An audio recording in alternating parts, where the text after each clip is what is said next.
Eh bonjour les C1, ouhouhou, dirait Petit Loup. Et oui, aujourd'hui c'est vendredi, c'est le dernier jour de la semaine. Alors encore un effort et bien sûr encore une dernière dictée pour cette semaine de dictée avec des mots contenant le son E, bien sûr, qui peut s'écrire EI comme dans neige ou reine, qui peut s'écrire ET comme dans poulet, qui peut s'écrire AI comme dans vrai, qui peut s'écrire E avec accent comme dans frère ou comme dans forêt ou comme dès que, et bien sûr quelques mots outils comme dès que, il y a et les conjugaisons d'un verbe du premier groupe qui est le verbe manger en ER avec nous ou avec vous. Alors bien sûr, pensez à écrire cette dictée dans votre cahier du jour en écrivant proprement, en vous appliquant, en écrivant la date, le mot dicté que vous soulignerez en rouge et en écrivant bien sûr avec votre stylo bleu la dictée en sautant des lignes à chaque fois pour que Anne-Sophie Frédéric puisse corriger proprement et que ce soit plus facile de lire votre dictée. Alors bien sûr, n'hésitez pas à mettre cette vidéo sur pause si vous avez besoin, de prendre du temps pour écrire des mots, pour réécouter plusieurs fois les mots et bien sûr, pensez à relire plusieurs fois votre dictée. À chaque fois que je vois des enfants qui relisent leur dictée, je vois qu'ils peuvent corriger des erreurs qu'ils ont faites, des sons qu'ils ont mal orthographiés, des mots qu'ils ont mal écrits ou parfois même des mots qui ont été oubliés.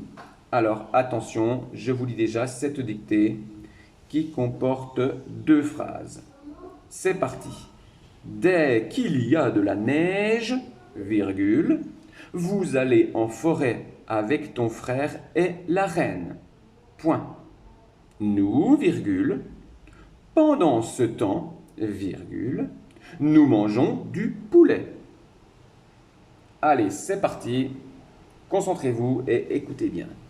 Dès qu'il y a dès qu'il y a de la neige, virgule,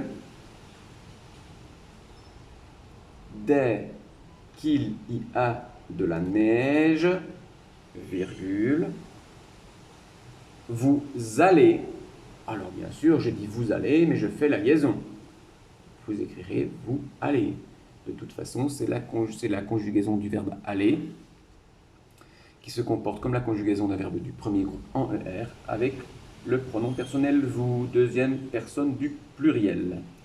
Dès qu'il y a de la neige, virgule, vous allez en forêt avec ton frère et la reine. Point. La reine, bien sûr, qui est la femme du roi et qui a une couronne. Dès qu'il y a de la neige, virgule, vous allez en forêt avec ton frère et la reine. Point.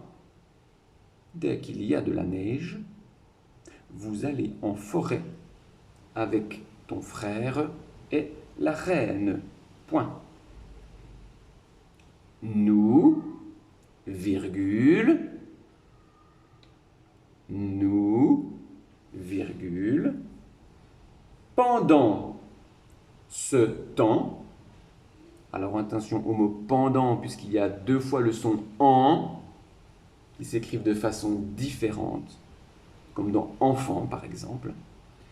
Nous, virgule, pendant, attention c'est bien le son en et pas le son on, qui parfois vous embête un petit peu. Nous, virgule, pendant ce temps, alors on a déjà vu le mot temps, rappelle-toi aussi que le son en devant MBP s'écrit d'une certaine façon, se transforme. Nous, virgule, pendant ce temps, virgule, nous mangeons, et pas nous mangeons, conjugaison du verbe manger, verbe du premier groupe, donc verbe en ER, à la première personne du pluriel, donc avec nous. Donc vous connaissez la terminaison. Et attention, nous, ce n'est pas nous mangeons, mais nous mangeons. N'oubliez pas une petite lettre. Nous, virgule, pendant ce temps, nous mangeons du poulet. Point. Et on peut même dire que c'est point final, puisque c'est le dernier point de la dictée. Nous, virgule, pendant ce temps, virgule, nous mangeons du poulet. Alors, je vais redire cette dictée depuis le début. Dès qu'il y a de la neige, virgule, vous allez en forêt avec ton frère et la reine, point. Nous, virgule, pendant ce temps, virgule, nous mangeons du poulet, point. Et c'était donc la dictée d'aujourd'hui, dernière dictée de la semaine. Dès qu'il y a de la neige, vous allez en forêt avec ton frère et la reine. Nous, pendant ce temps, nous mangeons du poulet. Et vous entendez bien, lorsque je dis ces phrases, que je m'arrête au point, au virgule, pour reprendre mon souffle, aussi pour que l'on puisse bien comprendre la phrase. Alors je vous souhaite un bon travail les CE1. C'est la dernière dictée de la semaine, donc un petit peu de courage. Et bien sûr, on se retrouve la semaine prochaine pour deux nouvelles dictées. Et pensez ce week-end donc à apprendre la liste de mots 22, qui sera bien sûr la suite des mots de la dictée que vous trouvez bien sûr sur Google Classroom. Et bien sûr, lundi, nous ferons la dictée de mots avec ces mots que vous aurez appris. Je vous souhaite une bonne journée, travaillez bien, ciao ciao et à bientôt, passez un bon week-end.